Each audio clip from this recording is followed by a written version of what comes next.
নবী সাল্লাল্লাহু আলাইহি ওয়াসাল্লাম একটা হাদিস বলেছেন, ভয়ঙ্কর হাদিস।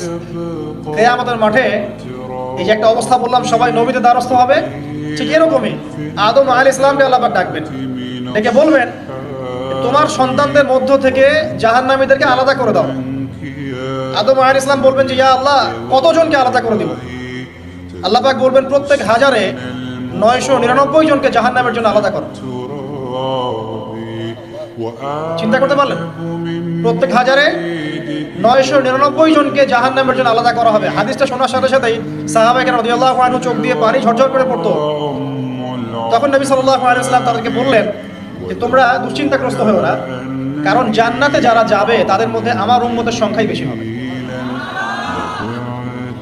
তবে সেই কাজ তো কিছু করতে হবে নাকি? সেই কাজের মধ্যে প্রথম যেটা আপনাদেরকে বলছিলাম, 5 ওয়াক্ত নামাজ আল্লাহর ওয়াস্তে জামাতের সাথে আদায় করুন। পারবে না ভাই? আল্লাহ পাক তৌফিক দান করুন। যত পাপী হয়ে যাক আবার উঠে দাঁড়ান। রাতে পর্ন দেখেছেন, তওবা করেন, উঠে দাঁড়ান।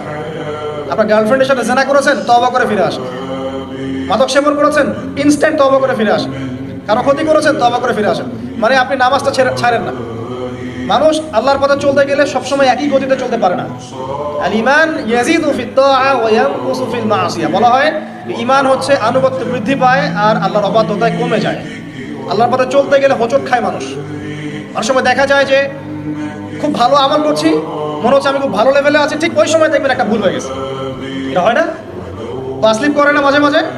ওই সময় আবার উঠে দাঁড়াবেন, আবার তওবা করে ফিরে আসেন, ওযু করে ফিরে আসেন, আবার জায়নামাজে মুসল্লায় দাঁড়ান, সালাত পড়েন। সালাত ছাড়েন না ইনশাআল্লাহ।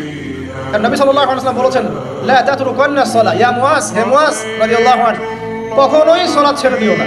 লা তাতরুকান্না সালাতাল মাকতুবাতা মুতাআম্মিদান, কোশ্চেন কালেও তোমার উপর ফরজ সালাতকে ছেড়ে দিও না, কারণ মান তারাকা সালাতা মুতাআম্মিদান ফাকাদ কাফার, যে ব্যক্তি ইচ্ছাকৃতভাবে ফরজ সালাতকে ছেড়ে দেয়, ফাকাদ কাফারা। আলেম ওলামা আছেন, জিজ্ঞাসা করবেন ফাকাদ কাফারা এর অর্থ কি?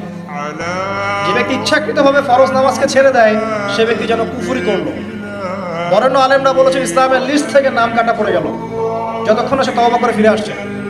ইমাম আবু হানিফা রাহিমাহুল্লাহ, আমাদের হানাফি মাযহাবের ইমাম, তিনি বলেছেন কেউ যদি নামাজ ছেড়ে দেয় তাকে 3 দিন জেলখানায় বন্দী করে রাখতে হবে। জি, এবং তাকে তওবা করতে বলতে হবে। যদি সে তওবা করে তার শাস্তি মাফ, নামাজ আবার সে শুরু করবে। তওবা না করে তাকে ওইখানেই শাস্তি দণ্ড দিতে হবে। এমনটা বলেছেন কে?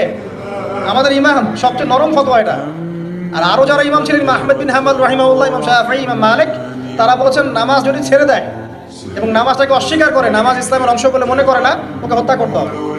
হত্যা আবার যে কেউ করতে পারবে না, ওই ইসলামিক গভর্নমেন্ট করবে। এটাকে ভুল বোঝার কোনো সুযোগ নেই, এটা লস। এটা ইমামদের মত, এটা ইমামদের মতামত ছিল। মানে নামাজের গুরুত্ব বোঝাতে গিয়ে তারা এত কঠিন শব্দ ব্যবহার করেছে। নামাজের গুরুত্ব বোঝাতে গিয়ে এত কঠিন শব্দ ব্যবহার করেছে। যুবকদের অনুরোধ করুন, ভাই যাই হয়ে যাক জীবনে, হতাশা ভুলে যান। চাকরি পাচ্ছেন না, আপনার পড়াশোনার চাপ, পারিবারিক চাপ, আপনার ফ্রেন্ড সার্কেলের পাল্লায় পড়ে আপনি খারাপ হয়ে যাচ্ছেন, হতাশ হবেন না। দুটো কাজ করেন, নামাজ পড়েন 5 ওয়াক্ত, ইনশাআল্লাহ তাআলা আল্লাহ পাক আপনার অন্তরে প্রশান্তি দিয়ে ঢেলে দেবে ইনশাআল্লাহ। আর দৈনিক 1 পারা করে কোরআন তেলাওয়াত করেন, পারবেন ইনশাআল্লাহ। আল্লাহ পাক আমাকে আপনাদের সবাইকে তৌফিক দান করুন, আমিন।